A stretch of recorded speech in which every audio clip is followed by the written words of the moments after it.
فێربوون بە زمانی دایک لە مافە سەرەتاییەکانی ئینسانە. وەزیری فەرهەنگ و ئێرشادی ئیسلامی بە هەواڵنێری فارسی سەربەسپای پاسداران وتووەکە بە بەشی گەڵاڵە و بەرنامەی وەزارەتخانەکان مەئموریەتم داوە تا سیستمێک پێکبێنن کە پێشێلکاریەکانی بەکارنەهێنانی زمان و خەتی فارسی هۆشدار بدات. دەرکردنی ئەم جۆرە فەرمانانە لەلایەن بەرپرسانی کۆماری ئیسلامیەوە بابەتێکی تازە نییە. قەدەغەکردنی خوێندنی منداڵان بە زمانی دایک لە بەرچاونەگرتنی فەرهەنگ و ئەدەبیاتی خەڵکێک کە سەدان ساڵە بەرهەم دێت و بەردەوام دەوڵەمەندتر بووە بەشێک لە هەڵاواردن و ستەمێکە کە بەسەر کەمینە نەتەوەیەکانی ئێراندا دەسەپێت. ڕەزبەر و سەرەتای ساڵی خوێندن لە ئێران بە پێشێلکردنی مافی چەند ملیۆن خوێندکارەوە دەست پێ دەکات کە زمانی دایکیان لە ناو سیستمی پەروەردەی حکوومەتی ئیسلامیدا نەتەنیا بەڕەسمی ناناسرێت، بەڵکو خواستی وەدی هاتنی ئەم مافە سەرەتایی و ئینسانیە کە بەشێک لە مافی جیهانی ئینسانە لەگەڵ سەرکوت و زیندان بەرەڕوو دەبێتەوە. پتر لە 100 ساڵە کە شارەزایانی پەروەردە و بارهێنان و هەروەها کارناسانی بواری زمان لەسەر ئەم باوەڕن کە فێرکاری خوێندن بە زمانی دایک هۆکاری جددی پشکەوتنی زەین و فێربوونی منداڵە و بە ڕەسمی نەناسنی ئەم مافە گەلێک زیان و گرفتی لە بواری کۆمەڵایەتی، کولتوری و گەشەی زەینی منداڵان لێ دەکەوێتەوە. ئەمڕۆ لە زۆر بەشی جیهان مافی فێربوون بە زمانی دایک بە ڕەسمی ناسراوە و لە ئاستێکی ملیاردیدا لەم مافا کەڵک وەردەگیرێت. وڵاتێکی پڕجەمعیەتی وەک هیندستان تەنیا نمونەیەکیانە کە تێیدا دەیان زمانی ڕەسمی بوونی هەیە و فێرکاری بە هەموو ئەم زمانانە لە ئارادایە. بەدەر لە وڵاتانی پێشکەوتووی ئوروپایی و ئەمریکایی کە خوێندن بە زمانی دایک ماف و بابەتێکی سەرەتایی و قبول کراوە، هەر لە ڕۆژهەڵاتی ناوەڕاست و لە وڵاتانێکی وەک عێراق و سووریەش خوێندن بە زمانی دایک بوونی هەیە و تەنانەت لە سەردەمی دیکتاتۆری سەددام حسەینیشدا منداڵانی کوردستان لە مەدرسەکاندا بە زمانی کوردی دەیان خوێند و ئێستاش لە دەیان زانکۆی گەورە و چکولە بە زمانی کوردی پێشکەوتوترین لەقەکانی خوێندن دەوترێتەوە. لێکۆڵینەوەی کۆمەڵناسانە لە بواری پەروەردە و بارهێنان لە ئێران نیشانی داوە کە ئاستی دەست هەڵگرتن لە خوێندن و سەرکەوتوو نەبوون لەو ناوچانە لە ئێران کە زمانی خەڵکەکەی فارسی نییە لەسەرترە و شادی و ڕەزایەتی منداڵان و خوێندکاران زۆر لە خوارترە. وڵاتانێکی زۆر لە ئاستی دنیادا هەن کە بە 2 یان 3 زمانی ڕەسمی نەتەنیا کاروباری بواری پەروەردە و بارهێنانیان ڕێخستووە، بەڵکو زمانی ئیداری، میدیایی و یاساییش هەر ئەو زمانە دایکیەیە کە ئەندامانی بنەماڵە لە ماڵەدا قسەی پێ دەکەن.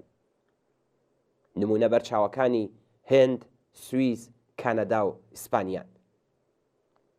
لە ئێرانی ژێر دەسەڵاتی کۆماری ئیسلامیدا نەتەنیا زمانی دایک و مافی خوێندن بەم زمانە قبول نەکراوە، بەڵکو ئەمنیەتیکردنی خوێندن بە زمانی دایک بەدەست بەسەرکردن و محاکەمەی معەلیمانی زمانی دایک لەوانە زارا محەممەدی ئاگاهانە و بە بەرنامە هەوڵ دەدات پێناسی زمانی و کولتوری خەڵک بە حاشا لێکردن و سەرکوت بە زۆر و گوشار بەرەو شیعەگەری و فارسی بوونی ئیجباری بەرێت. ئەو زمانانەی کە هێندێکیان هەزاران ساڵە بۆ شکڵگرتن و پەرەسەندنیان کار و زەحمەت کێشراوە، لە ئێستادا بەهۆی سەرکوت و دیکتاتۆریەوە لەژێر هەڕەشەی جددیدان و سیستمی گرامێر و دەستوری وشە و جۆری وتنیان لەگەڵ هێرشێکی هەمەلایەنە بەرەڕوو بوونەتەوە. لە ئێران هێندێک لەسەر ئەو باوەڕن کە شەڕ و کێبەڕکێ لە نێوان زمانە باوەکانی ئەم وڵاتەدا لە ئارادایە و گۆیا زمانی بەهێزتر و باشتر پایەدار دەبێت و زمانەکانی دیکە بە ناچار لاوااستر دەبن و لە ناو دەچن.